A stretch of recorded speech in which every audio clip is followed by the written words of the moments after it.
My best wishes once again to all the students for having contributed articles and for all the students who worked on it.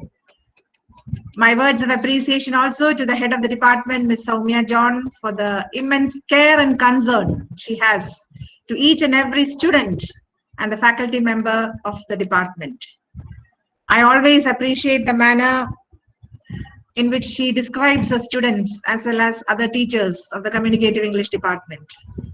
The right way she analyzes and promotes them. I offer my sincere compliments to all the faculty members who have contributed for this joint venture and helping the students in recording their creativity in the form of a newsletter. Let me also take this opportunity to welcome as well as thank our chief guest, Khyrunnisa Madam. The faculty and students, I believe, feel greatly honored with your invaluable presence amidst us, as rightly said by our manager, Dr. Sister Vinita. I am also extremely happy to have this eminent academician and author, the most apt guest to mark the release of the Teresian Impact. Your words of sharing will definitely inspire them and let it contribute to develop in them the true ways and means of artful writing and communication.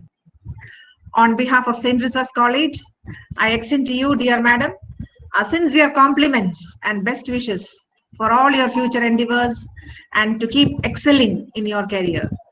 Thank you very much. That you be able to inspire many more readers, especially the children, the youngsters, with your meaningful articles.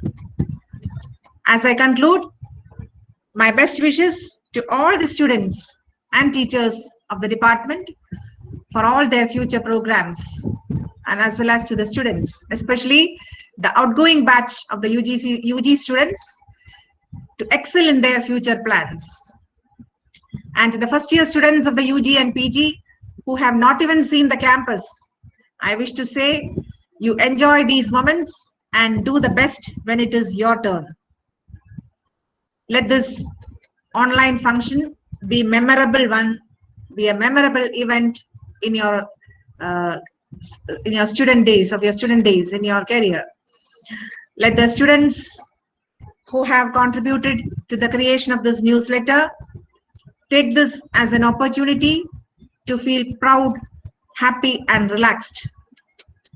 This is the day you have been receiving a lot of appreciation from the chief guest, from our manager, Sister Vinita, and the blessings of your own teachers.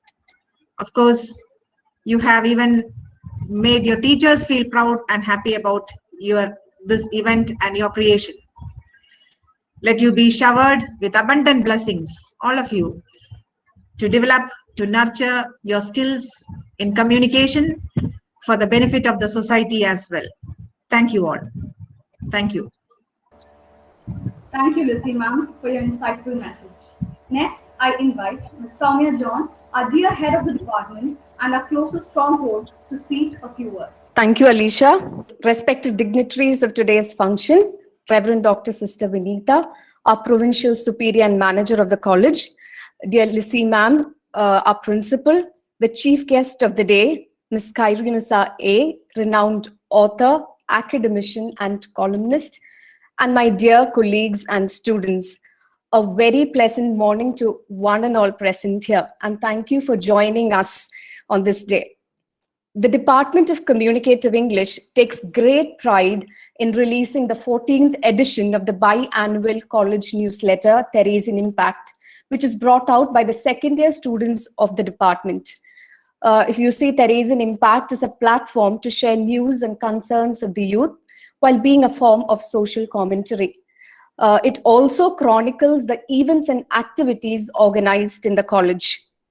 I would like to mention that this year in particular, the release of the 13th and 14th editions holds special mention because this is the first time where the entire process and production, as Sister Vinita rightly mentioned, all the work of the biannual took place on a virtual platform. I take this opportunity to congratulate the editors of the 14th edition, Ms. Aishwarya Aji and Ms. Anna Katampalli, as well as the editors of the 13th edition, Ms. Minas Rafi Ahmed and Ms. Farzana Faisal, and all the second year students and the faculty members for their remarkable coordination and teamwork, without whom the production of this biannual wouldn't have been possible. And to talk more about the newsletter, you will see that every edition of the Teresian Impact has a theme, which is again chosen by the students themselves. The 14th edition that is to be released today includes articles and visual representations on the much discussed concept on the social cognizance in the context of feminism. Here, the students have made an effort to discuss a wide range of topics related to feminism through different approaches and perspectives. So I also appreciate the students for bringing out a supplementary along with this newsletter, which is Manavikata, which has been named as Manavikata, which speaks of the essence of being humane in order to make the world a better place. Also reminding ourselves about the responsibilities and duties that we have towards our surroundings. So today we've been fortunate to have with us renowned writer, Ms. Khyrunnisa. We thank you, ma'am, for being with us and gracing this occasion. We do understand you have taken time from your busy schedule. You've been engaged with a project. We thank you so much, ma'am, for sharing your time with us. And I'm sure your session would be a great source of inspiration and generate many creative ideas and thoughts. Also, I take this opportunity to remark my provision sense of gratitude to Reverend Dr. Sister Vinita, our Provincial Superior and Manager of the College, and our dear Principal, Dr. Lissy Matthew, for their leading supervision and inspiration at every point of time in any endeavor that we pursue. So all the best to all the students, and may this platform of creative writing and thinking enable us to cherish, employ, and value the opportunities and blessings bestowed upon each one of us, even during these unprecedented times. Hope you have a great day and a great session. Thank you. It is our pleasure to invite our respected guest of the day, Ms. Khyrunnisa A, to release our newsletter officially. Ma'am, over to you. Hello, good morning. I'm very, very happy to be here with you virtually, but that's the only way in which we can be in touch these days. So at least thanks to technology, we can be in touch.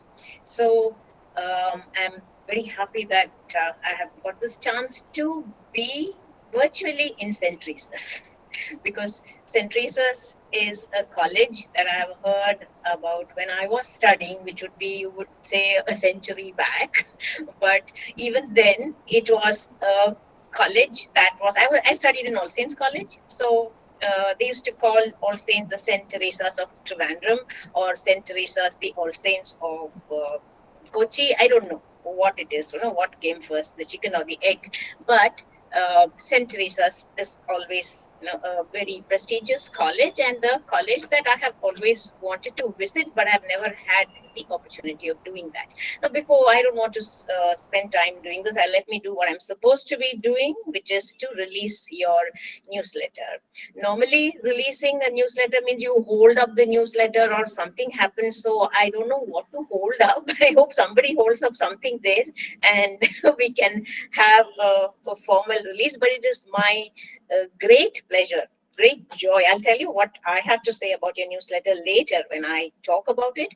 But right now, what I have to say is that it is with immense joy and a sense of pride in your creativity that I feel privileged to release this newsletter, which is, I think, the 14th edition, the biannual newsletter with a very nice name, which is Teresian Impact. So here you go. I have released your newsletter. Let me address everyone who is here today. Reverend Dr. Sister Vinita, the director, and I think the manager. Dr. Lissy Matthew, principal. Professor Soumya John, HOD, other members of the faculty, all you dear students, and anyone else who has wandered in. So it's, as I told you earlier, great joy to be here. And actually, I was, as your head of the department mentioned, before I go to that, I want to thank each one of you for your very warm words. It was a pleasure listening to everyone and finally listening to the editors talking about the magazine, about the newsletter rather. So I'm really impressed by all this. So what I want to tell you is that when Professor Tijo contacted me to do this, to ask me whether I could come for this, I was and I still am madly busy with meeting the deadline for my next book. It's not just meeting the deadline, I have overshot it. And the editor has been very kind and has given me a few more, you know how it is, you go on pushing things, right? A few more grace weeks, you could say. 1 week is already eaten up. Anyway, so when he asked me to do that, I said, yeah, I'll do it. And I will just take he said he'll send the magazine. Before that, I must tell you, I was very surprised when he said that he is working in St. Teresa's College. I said, a male in St. Teresa's College, because I studied in All Saints College. I taught in All Saints College. A male is a rare species there. So you have 1 or 2 attenders, a couple of them in the office, but otherwise, the girls are craving to see people in trousers, but that doesn't happen. So, and I always used to wish that we would have male teachers also. In fact, it would be ideal if these colleges become co-ed. That would be lovely, but I don't want to plant these kind of revolutionary ideas. So, so anyway, this is good enough. And then he told me, yes, I am there. I think it's a pretty new thing that you are having male faculty also. It's a very good move. I'm very happy because there are, for all your articles on feminism and so on, there are some things only men can do, like changing when something goes totally wrong with the sound system, you look for the person who is in charge of that. And that will be a male who will know exactly what to do. I know you will protest about that, say that women also can do that. Yes, women can do that, but very often men do that better. And it's nice to tell them, please look after this, please look after that, and so on. So anyway, when he asked me, I said, I will do that. And I said, I will take just a quick look at your newsletter. But I took more than a quick look. I just loved your newsletter. I have to tell you that I have not seen such a wonderful newsletter in a long time, but I have not seen too many newsletters of late either. But this is very good. I mean, I have to use a better word. Excellent, actually. Because you as communicative English students have done exactly what your department should do, which is to communicate effectively in very good English, communicative English. And you have put together an excellent magazine, an excellent newsletter, which is very newsy, which is creative, which is very well organized, which has very thought-provoking topics. And I was extremely impressed. So I have to thank and appreciate and congratulate the 2 editors here, Aishwarya Aji Mata Mill. Is that your full name? Yes. Anyway, I always thought my name was a terrible tongue twister and people stumble over it. So welcome to the club. And then you have, there is Anna Maria Juby, who also have a mile-long name. So it's nice to have, your parents were very creative, I think, when they gave you those names. So congratulations on putting your beautiful heads together and coming up with this newsletter. Your team, you said your sub-editors are there, the team, your head of the department, Soumya John ma'am, I'm sure you're the force behind it. And all the teachers there that you were mentioning, each one of them, I'm sure, must have had a role to play. And that wonderful illustrator, Setu Lakshmi, amazing. She's done a great job. It's a very classy newsletter. It's not cluttered.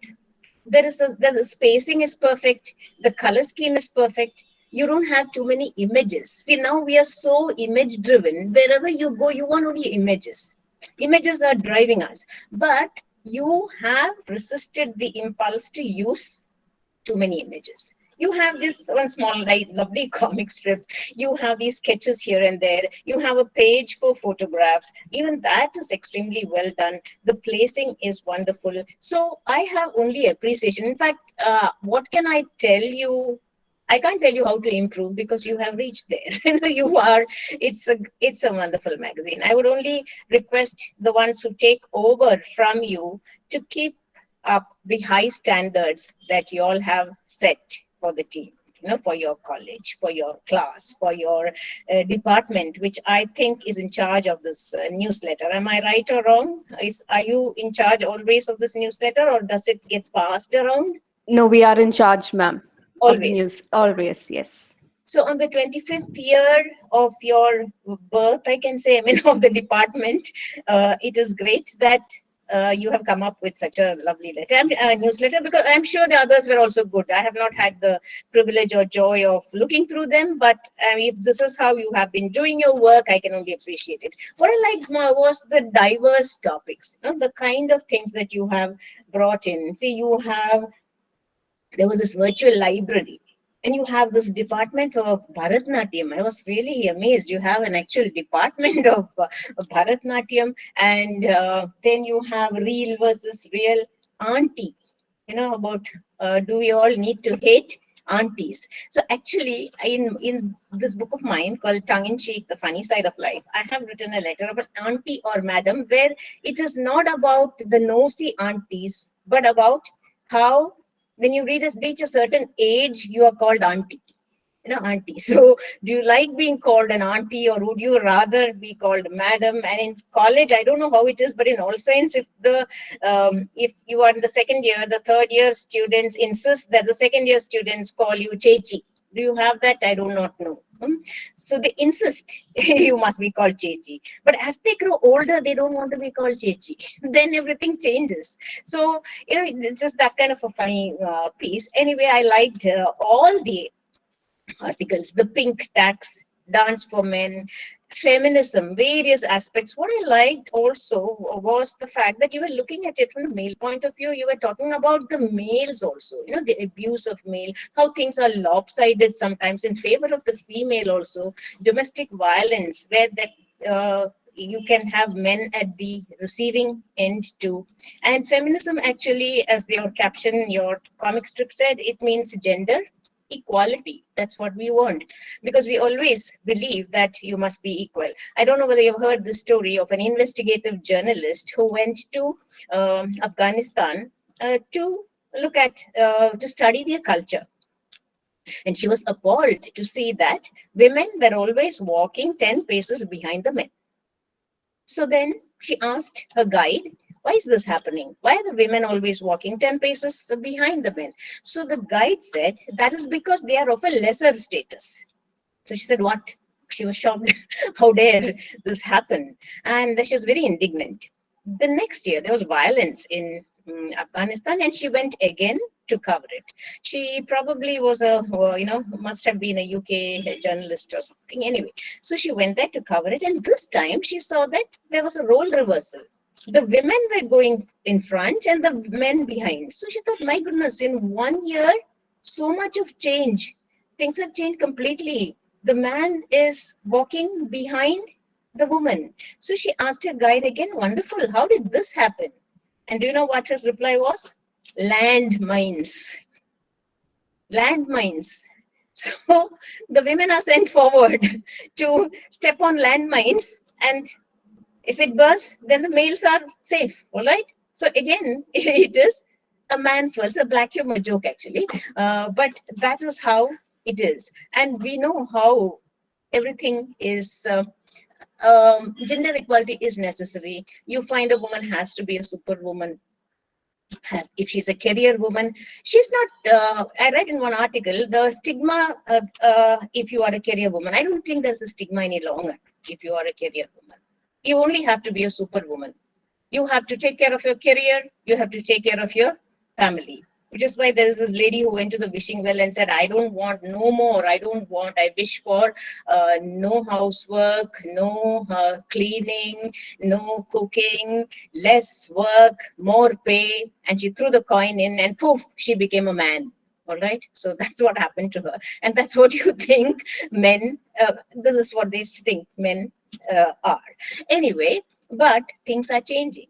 And thanks to this constant, emphasis on women, it's a long fight. It is a hard fight. It started centuries ago. It's continuing. It will continue. Women have to try to break the glass ceiling. There are so many things. But the other side of the picture is that men also don't have an easy time. We have to understand that too. So I liked your newsletter because it was balanced. You had brought in that too. So let me congratulate you from the bottom of my heart. My deep appreciation. Keep it up, and wishing you all the best. The editor, sub-editor, everyone, okay, connected with this newsletter, and the illustrator and her team. You have done a great job. I envisage a great future for you, Setu Lakshmi, as an illustrator. So, and all of you too, because you have a lot of, you know what to do. You're very smart. So I'm sure you'll all do wonderfully. So that is my what I have to say about your newsletter. In between, suddenly I saw something about a wedding. I said, what is this doing? And then I realized it was an ad. It was an event management ad, I think. I thought it was very fitting that, that you should have an ad about a wedding also in this newsletter. So that is how you have done your, it's sort of work. I think it is a labor of love that you have provided, and I'm very appreciative. So now you've done well, keep on at it. So now let me, you want me to talk about creative writing, right? Creativity and creative writing and my journey through Butter. I'm still working on Butter, because the next book that is coming, not the one whose deadline I'm trying to meet, that's a secret. It's my second book for older people, but Butterfingers is already over, in the sense it is going to the printers next week, and in July it's going to come out. So that will be the 7th book in the Butterfinger series, published by Penguin Random House, and that is a novel. It's titled Smash It Butterfingers. Smash It Butterfingers, because it is a badminton-based novel, fun novel. I hope you will read and enjoy it. Now, coming to creativity or the craft of writing, I just have 2 or 3 things to tell you, because I'm sure being students of Communicative English, many of you may be harboring ambitions to write. The fact that there are so many good articles shows that you like writing and you do a decent job of it. So what you must remember is it's not just articles. When you're talking about writing, it is any kind of writing, different kinds of writing, variety of writing that you can do. But when people ask me, I want to become a writer, what should I do? So my reply to them always is, be a reader. Be a reader first. Now, I'm not saying that because I want you to read my books. I would be very happy if you read them. That's a different thing. But you have to be a reader if you have to be a writer. So 2 things you need are, you should read widely. Now, the reason being, don't read it as a task, as something that you're for, I have to become a writer, so I have to read, so which is the book I should read. You are not going to enjoy reading then. Reading is to be enjoyed. You have to love reading. You have to enjoy the, enjoy the joy of reading. You really have to have a book in your hand, and the pleasure of holding a book, turning the pages, which is not there when you're reading on Kindle, but that reading is better than no reading. So it's a special joy. Now, why I'm telling you this is because several things that you need, several skills that must be in place if you want to become a writer, get honed when you read. For one, when you read, automatically your language improves, your grammar improves. I'm sure many of you have this problem. I used to have that, which is I've always been a reader. From the time I was in school, second standard onwards, I have been reading books because I come from a large family. Not because I come from a large family in reading, but it's a large family of readers. So there are always books at home. Not books bought because we can't afford to buy them, borrowed and returned also. Don't worry, we used to return the books, and we used to fight in order to read. I was the youngest, so sometimes I won't get them at all. Sometimes, because of the privilege of being the youngest, I would get it. It works both ways. Those who are the youngest know how it is. So we would read. So reading. So what happened? What I wanted to tell you is, I will know that a sentence is wrong when I see a wrong sentence. The construction is wrong. Something is wrong somewhere. You ask me why it is wrong. I won't be able to tell you why it is. Now I can, because I was teaching English, but I'm talking about in school. You don't particularly like grammar classes and you don't know why, but you will be able to correct the sentence. You know what is the correct form. You know why it's, you know that is wrong. You know that a spelling is wrong. You know what the correct spelling is, but you don't know why. That's because you are not very certain of grammar rules, and English grammar rules can make you tear your hair and make you bald in no time, because it is full of exceptions. You know how it's an exceptional language, English language, because every rule, exception, exception, exception. Every spelling, exception, exception. Because English is a language which has which borrows liberally, from every language. It has, come, welcome written all over it. Italian, French, Latin, Indian, everything. So it's a mishmash of everything, and then it goes through a process of change, as it gets used. So it's very difficult. But if you have learned, if you are comfortable with English, if you are get used to English from the time you're very small, it's very easy. That's what you mean by natural language. Any language has to be learned when you are very young, for you to really master it. Because we are equipped, we are soft-wired to learn language. We have the skills inbuilt in us to learn languages when we are about 4, 5, 6, when you're very young, actually. So that is the best time. But never mind, if you have not been exposed to the language, then don't have to worry. You can take it up any time. All you need to do is to keep reading. So when you keep reading, for one, your language improves, your vocabulary improves. All right.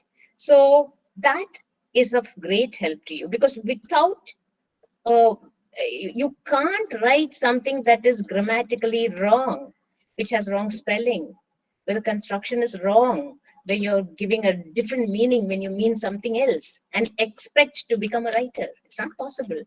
So the first thing you must be able to do is to write correct English, right? That's very important. You have to be very good, very sound, in full command of the language to be able to write.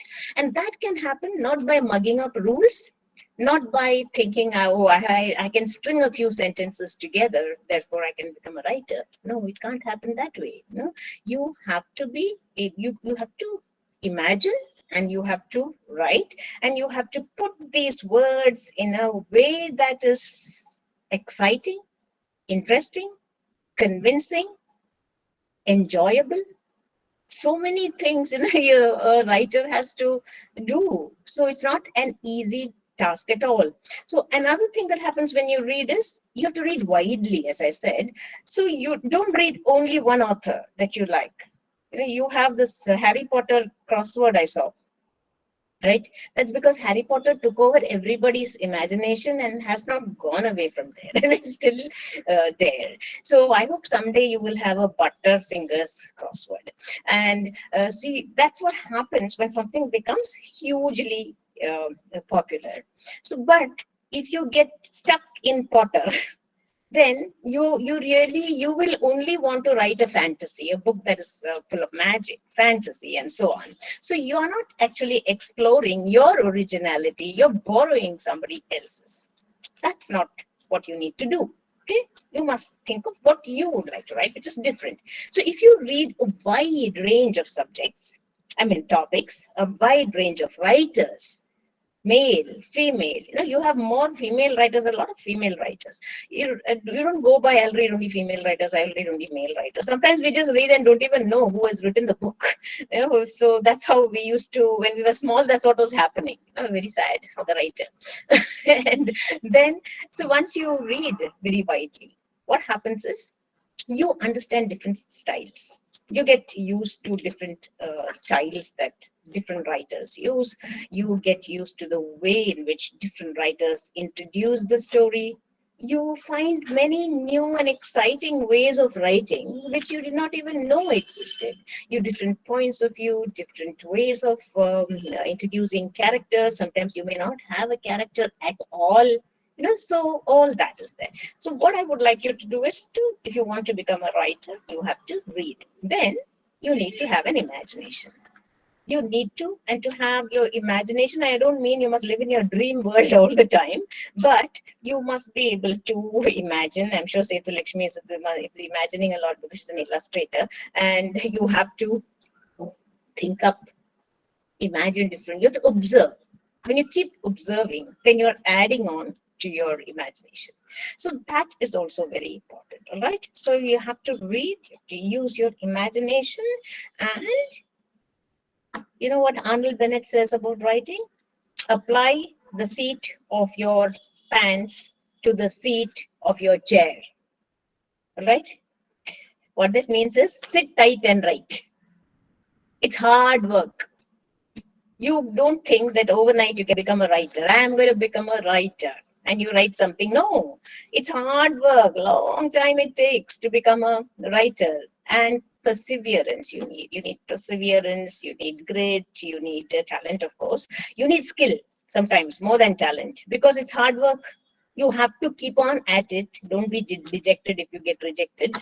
Those rejection slips. So all that will help you become a writer. All right. So these I'm just giving you a few tips, you could say, which I hope are enjoyable tips because all I'm asking you is to read books.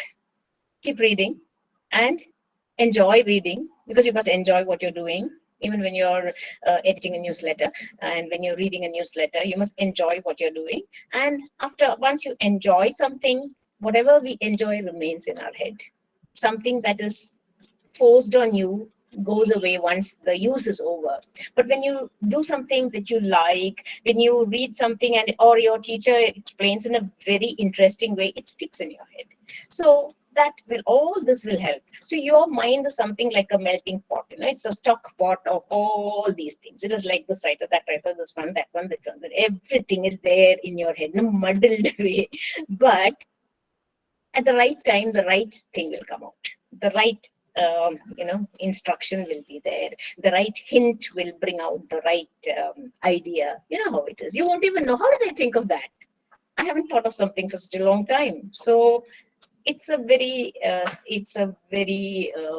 strange thing, actually. It's a mysterious process. How this creativity is to a great extent pretty mysterious. So that is about writing, and I wish you all the best. Now, about my writing, if you ask me, I don't know how much time I have. Usually when I go for talks, I always tell them the story about a man, a professor who was asked to give a talk in the afternoon. So his talk was beginning at 2:00. So he asked the head of the department, how long must I talk? So the head of the department said, you can talk for as long as you want. We all leave at 3:30. So I do not know whether there is anything like that here, but I do know that this program this Google Meet is from 10 to 1. That much I know. So I think maybe about ma'am, how long? Just another 5 minutes? 10? Ma'am, there is also an interactive session, so we thought of keeping it till 12:30. Okay, so then 5 minutes. I'll wind up in 5 Yes, minutes, and we'll have the because interactive session for 15 minutes. Will that yes, be ma'am, okay? we've all been so engrossed in what you're saying, so we didn't even check the time. Okay. So now it is 12:05, I think, if my watch is right. Now in class, when you have to stop, when people start looking at their watches, in the actual classroom, how students hide and watch and look at their watch. So there was one teacher was asked, when do you know when to stop? And when a lecturer, a person who gone for a lecture, he said, when they take the watch and start removing the battery, I know it's time to stop. So another 5 minutes just to tell you, because you wanted to know about my journey. That's all. Otherwise, we could have started the interactive session right away. But I will just tell you briefly what happened. It is that I was telling you how to become a writer, what to do, and so on. But I was a reader, but never really wanted to become a writer. Yet I wanted to have a career which is to do with books. I had to argue quite a bit to take literature. You know how it is. At home, it's only science. You have to become a doctor or an engineer. Now, being a doctor is not particularly glamorous thanks to COVID and the health workers. They're having a terrible time. But otherwise, it was the profession for you, or be an engineer. The rest, oh, did you not get admission anywhere else? They will ask you. If you take history, you're finished. It's like, it's a very sad thing, such a lovely subject, but they talk as if it's a drugs. And that's the wrong note. These are the notions that people must get rid of and give respectability to every subject. So anyway, I took literature, then I did my PG, and then I taught in a school, Holy Angels Convent, the day after my PG Viva. And those students are the ones who made me realize that I must teach. The teaching is my forte or my profession. I don't know about them, but from my side, I was enjoying it. And I decided that I would become a teacher. But then then I got a job in a bank as an officer, Punjab National Bank. Now, you know how it is. Officer's job is very coveted. And then I worked for briefly in All Saints. I said no, because it was a temporary job. There was pressure from home to take up this officer's job in Punjab National Bank. So I actually quit my college job and went there. 2 years I was an officer. And then I realized, goodness, no, this is not for me. I don't want to be a banker. I want to get back to my books, to my teaching, to what I think is my career. And when there was another occasion in All Saints, there was an opening for teacher. I applied again and I got it, and that's how I went to college. So I was busy with college, teaching, enjoying it, and with books that I love. So it's always nice to have a career where you're doing what you like to do, and that was happening. But becoming a writer, it was never there. I like writing. That's a different thing. Liking writing has nothing to do with wanting to become a writer. So I liked writing, but then after that, it so happened that I used to write for All India Radio, or when teachers tell you, you must write, you must do this, you must do that, and so on. Then you sit and write articles for the magazine and stuff like that. But when my son was small, we used to get this magazine called Tinkle.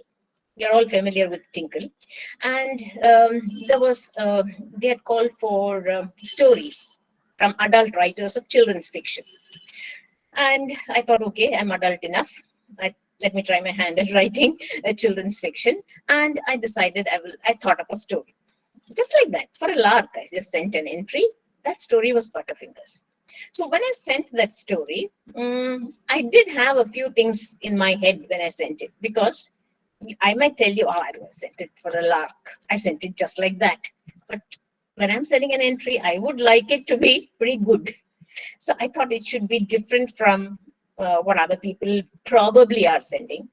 So I thought I will write a story which is sports-based. There are very few sports-based children's stories, and I love sports. I read the newspaper back to front, right? So that I sometimes miss holidays. First page, there is no college, and I'll go to the bus stop and find I'm the only one there. So that is, I love sports, and I also love humor. humor is something that I enjoy. The reading, I read widely, but I have a special, partiality towards humorous books. P.G. Wodehouse is my all-time favorite. So I thought I'll write a humorous book. And sports-based, cricket-based, and that's how I thought to have a clumsy boy at the center of things, from whose hands everything slips. That's what you mean by Butterfingers. That will make for great fun. And therefore I sent the story. And the story got the second prize. I was very pleased. All India competition, second prize is not too bad. And I would have just been happy about it when there was a visit to my house from two people. And I didn't know, strangers. So a lady and a man, a couple, and she told me that her name is Prabha Nair, and she is the assistant editor of Tinkle. So my jaw fell. What is the assistant editor of Tinkle doing in my house? She said, apparently, Tinkle office is in Mumbai, and I'm in Trivandrum. So she said, they liked your story so much. When she was coming to meet her in-laws who are in Trivandrum, they told her, why don't you then go and meet this lady with a sense of humor, find out if she's as something as the story is. And so she came actually to my house with my address in her hand. I was overwhelmed. Here's an editor coming to your house on the basis of one story that I have written. You can't call me a writer, author, or anything like that. And we got talking, knew about a lot of common friends. And then she asked me, are you sending an entry for the next year's competition? So I told her no. And she said, why not? I said, I've already got a prize. Then she said, good gracious, what low ambitions. You can't do this. You have to write. I thought if you have got a prize, they will not even consider. No, I did not even think about it. She said, no, we go with the quality of the story. You write well. You must send. And we don't go by whether you have won a prize or not. You have to send. So for me, the turning point in my writing career is the encouragement from this lady asking me to write. And she keeps telling me, don't keep talking about this. I said, it happened. I have to give you credit for this. So I will tell. I don't think she'll be listening to this, but I'll tell her, look, once again, I have mentioned your name. And so I sent another entry in the next year, and that got the first prize. And from then on, it went on like that. And then when I had enough stories that I had written in Tinkle, so what happens there is that I write a long story, supposed to be within 3,000 words, for this prize thing. 3,000 words means I will write 2,999 words, chopping till it comes to 3,000. Then a script writer steps in, right? And turns my writing into a script so that my 3,000 word story becomes 10 pages of comic strip. Heartbreaking. My heart is broken many times. And that is what happens. Then the third person comes in. Can you tell me who that is? Setu Lakshmi will be able to tell. The illustrator who illustrates. Right? Who illustrates. And so this is a three-pronged thing, and it appears, and you read the Tinkle story, Butterfingers, you laugh and toss it, and then again your heart breaks. You have spent so much time over it, and people just read and very nice, or whatever, not as nice as last time, whatever it is, and fling it away. Anyway, so that happened. So the copyright for my long stories is with me. So when I had enough stories to make a book, I thought, why not get it published as a collection of short stories? So I went to Penguin. I sent these stories to Penguin as a submission. Luckily, they liked it, the editor. Otherwise, they won't even respond. But I got a response saying, we like your theme, we like what you've written, we like the characters, we like the background, we like the humor. You know what's happening, coming next. But and this but sin is when oh goodness, something is coming. I thought she'll say, but no, she said, but we don't like to publish short stories. Can you write a novel? I did not even think of writing a novel, but I did. Because where can you get this opportunity, asking me to write a novel? I thought I'll try my hand at writing a novel. And that's how I wrote House at Butterfingers, a cricket-based novel called House at Butterfingers. It did very well. So that's when they thought, let's have a series. Goal Butterfingers, football-based novel. Then came, what is the third? Clean Bold Butterfingers, which is another novel, cricket-based novel, right? Third one. Then they had more confidence in me. We'll publish your short stories.